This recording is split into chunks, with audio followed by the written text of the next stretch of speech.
Hello बच्चों, एक बार फिर से स्वागत है आपका आर्ट डेकोरेशन ऑनलाइन क्लासेस में। आप देख रहे हो कि यहाँ पर आपको कोई बोर्ड दिखाई नहीं दे रहा है। ऐसा इसलिए जून की छुट्टियाँ आ गई हैं, ठीक है। आप भी सोच रहे हो जून की छुट्टियों में भी ऑनलाइन क्लासेस चल रही हैं, ठीक। तो थोड़ा सा बुरा लगता ही है बच्चों को। तो अब स्टडी जो मतलब टॉपिक्स चल रहे थे हमारे, उनसे थोड़ा सा हटके ये वीडियो बनाई है, ठीक है। तो इसमें बोर्ड की ज़रूरत नहीं है, लास्ट में देखेंगे ज़रूरत होगी तो लगाएंगे बोर्ड, ठीक है। तो टॉपिक क्या है, आपने थंबनेल देखा होगा, टाइटल देखा होगा। टॉपिक है जीरो। जीरो की खोज आप जानते हैं किसने की थी? सभी जानते हैं, आर्यभट्ट ने की थी। लेकिन अगर आप गूगल करोगे तो वहां पर आर्यभट्ट का नाम नहीं आएगा। आप गूगल करके देखिए हु इन्वेंटेड जीरो, तो वहां पर एक नाम आएगा ब्रह्मगुप्त, ठीक है। ब्रह्मगुप्त ने जीरो की खोज की थी। तो आर्यभट्ट ने क्या किया था, चलिए शुरू समझते हैं। जीरो की खोज अगर आर्यभट्ट ने की है, आर्यभट्ट कलयुग में पैदा हुए, ठीक। तो आर्यभट्ट ने जीरो की खोज की, तो उससे पहले रावण के 10 सर और जो कौरव थे 100 भाई थे, उनमें 10 में भी जीरो आ रहा है, 100 में भी जीरो आ रहा है। उनकी गिनती कैसे हुई थी, सोचा आपने? तो ये थोड़ा सा मैथोलॉजिकल है, लेकिन इसके लिए तो बहुत आसान सा जवाब है कि जो है उस टाइम में जब रामायण महाभारत के टाइम में जो लिपि चलती थी वो थी ब्राह्मी लिपि, ठीक है। ब्राह्मी लिपि चलती थी और ब्राह्मी लिपि में 10 जो था, 10 जो था, तो वो अलग टाइप का बनता था। जैसे कि आपने रोमन देखी होगी, रोमन लैंग्वेज देखी है। रोमन में 1 को बोलते हैं आई, 2 को डबल आई, ठीक है, 5 को बी लिखते हैं, 10 को एक्स लिखते हैं, है ना। रोमन में जीरो नहीं होता, लेकिन फिर भी वो 1 से लेकर के 1000, 10,000, 20,000 और जितनी भी चाहे वो गिनती लिख सकते हैं, गिन सकते हैं, ठीक है। रोमन में जीरो नहीं होता, फिर भी गिन सकते हैं। ऐसा ही कुछ था ब्राह्मी लिपि में, ठीक है। ब्राह्मी लिपि में जो 10 बनता था वो अलग टाइप का बनता था, ठीक है। देखिए आप यहाँ पर देख रहे होंगे, मैं यहाँ पर फोटो लगाऊंगा, एक फोटो लगा होगा, आप देखेंगे ब्राह्मी लिपि में 0, 10 किस टाइप का होगा, ठीक है। चलो, तो ये तो हुई मैथोलॉजिकल बात, उसे छोड़िए। तो क्या वाकई में आर्यभट्ट ने खोज की थी जीरो की, या ब्रह्मगुप्त ने की थी? किसने की थी? क्योंकि जीरो की खोज आर्यभट्ट और ब्रह्मगुप्त से बहुत पहले हुई थी। कैसे? देखिए, खोज एक होती है खोज और एक होती है आविष्कार। एक होती है खोज और एक होता है आविष्कार। खोज और आविष्कार में अंतर क्या होता है? खोज और आविष्कार में अंतर ये है, जैसे कि समझिए आप, ग्रेविटी है, ग्रेविटी, गुरुत्वाकर्षण, खोज किसने की? न्यूटन ने, ठीक। आविष्कार किसने किया? पता नहीं। ग्रेविटी का आविष्कार तो किया ही नहीं, क्योंकि ग्रेविटी शुरुआत से थी, मतलब पृथ्वी जब से शुरू हुई तब से ग्रेविटी थी। नहीं समझ आ रहा? देखिए, न्यूटन जब बैठे थे पेड़ के नीचे, ऊपर से सेब गिरा, तो न्यूटन ने सोचा कि ये सेब नीचे ही क्यों गिरा, ऊपर क्यों नहीं गिरा? ऐसा क्या है कि ये सेब नीचे ही आ रहा है, ऊपर नहीं गया? तब उनके दिमाग में ये चीज चल रही थी। तो बाद में उन्होंने इन्हीं सब चीज़ों की वजह से ग्रेविटी की खोज की, उन्होंने पता लगाया कि पृथ्वी एक फोर्स जनरेट करती है, ग्रेविटेशनल फोर्स, इसकी वजह से सारी चीजें पृथ्वी पर आती है। क्योंकि ग्रेविटेशन जो था वो न्यूटन से पहले नहीं था, न्यूटन से पहले भी था, क्योंकि सारी चीजें नीचे ही गिरती थी, है ना, ऊपर तो कुछ उड़ता नहीं था। हाँ, पतंगे वगैरह होती थी, वो तो अलग चीज है। जो भी चीज आप ऊपर से छोड़ो वो नीचे गिरती थी आकर के, ठीक है। यानी कि ग्रेविटेशन शुरू से मौजूद था, लेकिन न्यूटन ने उसे दुनिया के सामने लाया। न्यूटन ने बताया कि जो गुरुत्वाकर्षण भी एक चीज होती है। तो न्यूटन ने गुरुत्वाकर्षण की खोज की, न कि आविष्कार, ठीक है। आविष्कार तो करेगा ही कौन? गुरुत्वाकर्षण तो शुरुआत से ही था, ठीक है। तो वो मैं बता रहा था कि आर्यभट्ट और ब्रह्मगुप्त से काफी टाइम पहले भी जीरो था। कैसे?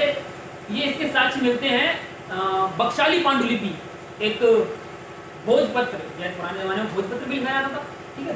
तो भोजपत्र है बख्शाली पांडुलिपि, वो दूसरी या तीसरी शताब्दी में लिखा गया था। और पाकिस्तान में एक जगह है बख्शाली नाम का गांव है, वहां पर ये भोजपत्र मिला था बख्शाली का, ठीक है। तो उस पर जब रिसर्च की गई तब पता लगा कि ये बख्शाली जो भोजपत्र मिला है ये दूसरी या तीसरी शताब्दी का है, ठीक है। दूसरी या तीसरी शताब्दी का है, और दूसरी तीसरी शताब्दी का होने के बाद भी उस जो पांडुलिपि मिली थी उसमें जीरो का डिस्क्रिप्शन था, मतलब जीरो यूज करके कुछ चीजें लिखी गई थी, ठीक है। तो बख्शाली पांडुलिपि में जीरो का यूज हुआ था। उसके अलावा माया सभ्यता आपने सुनी होगी। आपने एक चीज सुनी थी पहले कि माया 2012 जो साल है, 21 दिसंबर 2012 को 12 बजे सारी दुनिया खत्म हो जाएगी, है ना। वो क्या था? वो ये था कि माया सभ्यता के जो लोग थे उन्होंने कैलेंडर बनाया था अपना, और वो 21 दिसंबर 2012 तक का ही कैलेंडर बना पाए थे, उसके आगे कैलेंडर उन्होंने नहीं बनाया था। लोगों ने सोचा कि यहाँ तक कैलेंडर बना हुआ है, इसके आगे कैलेंडर ही नहीं है, यानी कि दुनिया खत्म हो रही है इसके बाद।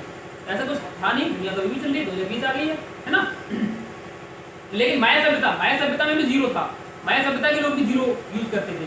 उसके अलावा बेबीलोनिया की जो सभ्यता थी, बेबीलोनियन जो सभ्यता थी उसमें भी, इसके अलावा बेबीलोनिया की सभ्यता में भी जीरो का यूज होता था। ठीक है, बेबीलोनियन लोग भी जीरो का यूज करते थे।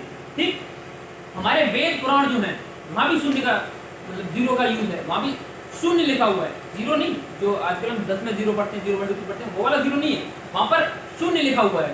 ठीक है, शून्य वेद और पुराणों में जो शून्य लिखा हुआ उसका मतलब है आकाश। ठीक, वेद पुराण में शून्य का मतलब आकाश होता था। ठीक है, उसके बाद बात करते एक थे आचार्य पिंगलाचार्य। पिंगलाचार्य थे, पिंगलाचार्य ने पहली बार शून्य शब्द को एक डिजिट दिया था, मतलब शेप दिया था जीरो, जो कि आज हम यूज करते हैं, जीरो जो बनाते हैं हम, वो पिंगलाचार्य ने बनाया था। ठीक है, पिंगलाचार्य ने जीरो बनाया था। ठीक, और उसके अलावा मतलब काफी सारे विद्वान रहे हैं हमारे जमाने, हमारे भारत में पहले के, जैसे कि एक थे बोधायन।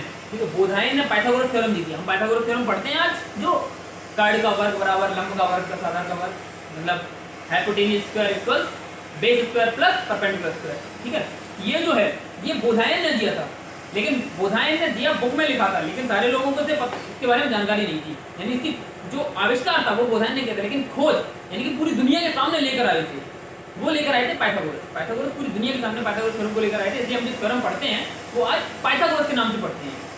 ठीक है,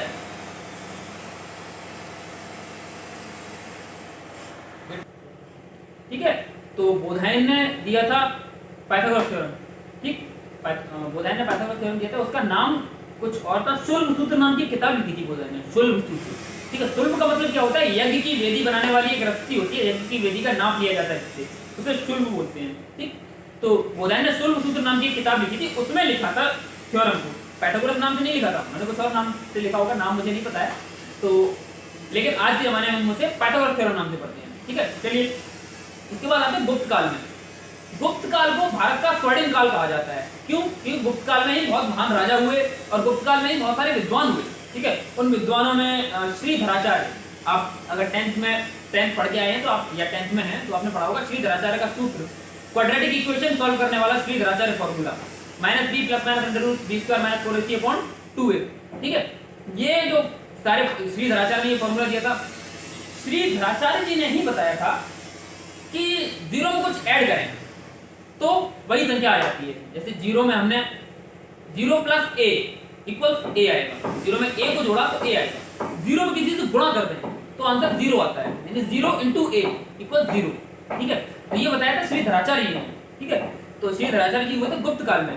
इसके अलावा ब्रह्मगुप्त, जो कि बता रहा हूं मैं, जीरो की इन्वेंशन में उनका भी योगदान था, मतलब उनका नाम आता है गूगल पर सर्च करें तो। ब्रह्मगुप्त भी गुप्त काल के लिए थे और इन्होंने जीरो को परिभाषित किया था, मतलब पहली बार जीरो को परिभाषित करने वाला कोई व्यक्ति जो था वो थे ब्रह्मगुप्त। ठीक है, पहली बार शून्य को परिभाषित करने वाला कोई व्यक्ति जो था वो थे ब्रह्मगुप्त। ठीक, उसके अलावा आर्यभट्ट जी तो सभी जानते हैं, जीरो की खोज के उन्हीं के नाम से बताई जाती है। खैर इसमें थोड़ा कंफ्यूजन है कि आर्यभट्ट ने जीरो की खोज की, ब्रह्मगुप्त ने जीरो की खोज की, लेकिन आर्यभट्ट बोलती है दुनिया, बट गूगल कह रहा है ब्रह्मगुप्त। लेकिन आर्यभट्ट जी जो थे वो गुप्त काल में, वो भी थे गुप्त काल के ही। और आर्यभट्ट ने जीरो के अलावा एक और इनका बहुत ही महत्वपूर्ण इन्वेंशन है पाई की वैल्यू। आर्यभट्ट जी ने पाई की वैल्यू बताई थी पहली बार, और दशमलव के 4 अंकों तक बताई थी उन्होंने, 3.1415। ठीक है, 4 डेसिमल पॉइंट्स तक उन्होंने वैल्यू बताई थी पाई की। ठीक, किसने बताई थी? आर्यभट्ट जी ने, याद रखिए पाई की वैल्यू भी आर्यभट्ट ने, जीरो आर्यभट्ट या ब्रह्मगुप्त दोनों ही हो सकते हैं। ठीक है, उसके अलावा जीरो से जोड़ना, जीरो से गुणा करना, ये तो श्रीधराचार्य जी ने बताया था। उनके बाद भास्कराचार्य एक और विद्वान हुए, भास्कराचार्य जी ने बताया कि जीरो से किसी संख्या में भाग दें तो उत्तर जो आता है वो अनंत, मतलब परिभाषित नहीं है, अनंत है। ठीक है, अनंत के भी दो मतलब होते हैं, इनफाइनाइट जो सिंबल होता है उसके दो मतलब होते हैं, एक तो परिभाषित नहीं और दूसरा अनंत तक, यानी कि कोई लिमिट ही नहीं है।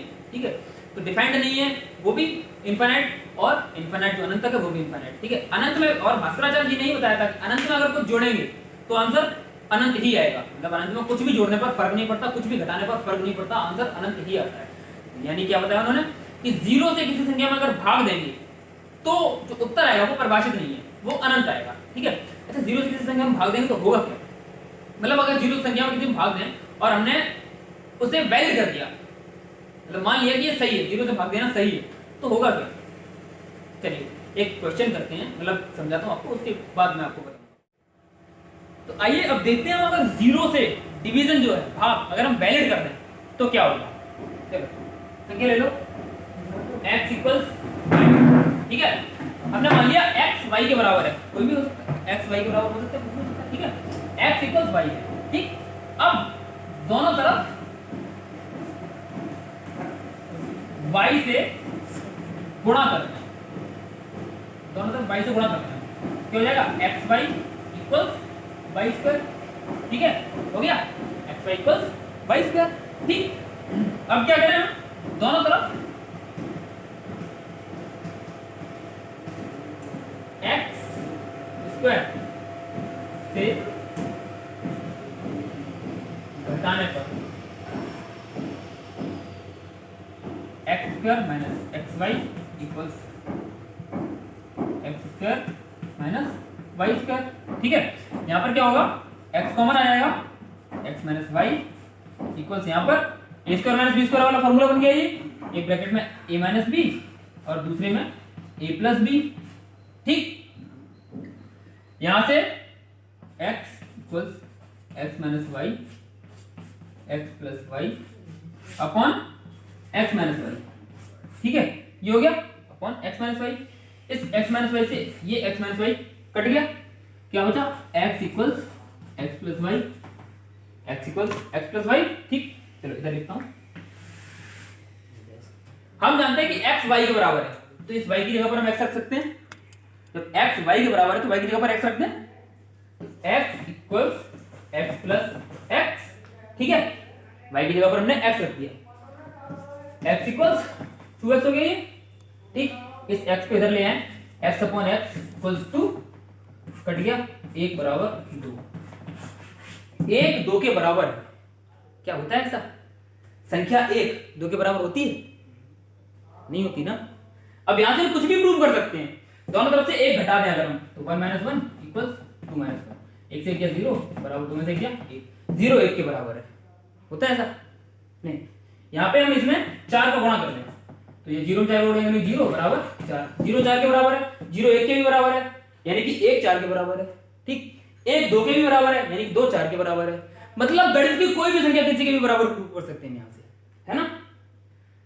इसमें कहीं गलती दिख रही है आपको, कहीं भी गलती है, सोचिए, एक जगह पर गलती है, कहां पर, इस वाले स्टेप में हमने क्या किया है, x माइनस वाई से ये डिवाइड कर दिया, x माइनस वाई से डिवाइड कर दिया, जबकि x माइनस वाई क्या होगा, x और y दोनों बराबर हैं, x और y दोनों ही बराबर हैं, यानी हमने मान लिया मतलब x और y दोनों बराबर हैं, तो y की जगह पर हम x रखते हैं, x से x गया 0 आएगा, ये 0 होगा, डिनोमिनेटर में हर में 0 होगा, और 0 से हम भाग दे रहे हैं, 0 से भाग दिया तो पूरा मैथ का जो कॉन्सेप्ट है वो पूरा का पूरा झंड हो गया, है ना, कुछ भी किसी के बराबर प्रूव हो गया। तो इसीलिए 0 से डिवीजन जो है वो अलाउड नहीं है, 0 से भाग देने पर आंसर क्या आता है, अनंत, अनंत इनफाइनाइट, इसके दो मतलब होते हैं, एक तो अनंत और दूसरा परिभाषित नहीं, यानी कि डिफाइंड नहीं है, ठीक है। तो ये था आज का टॉपिक अबाउट 0।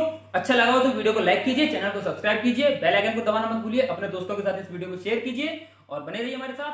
धन्यवाद।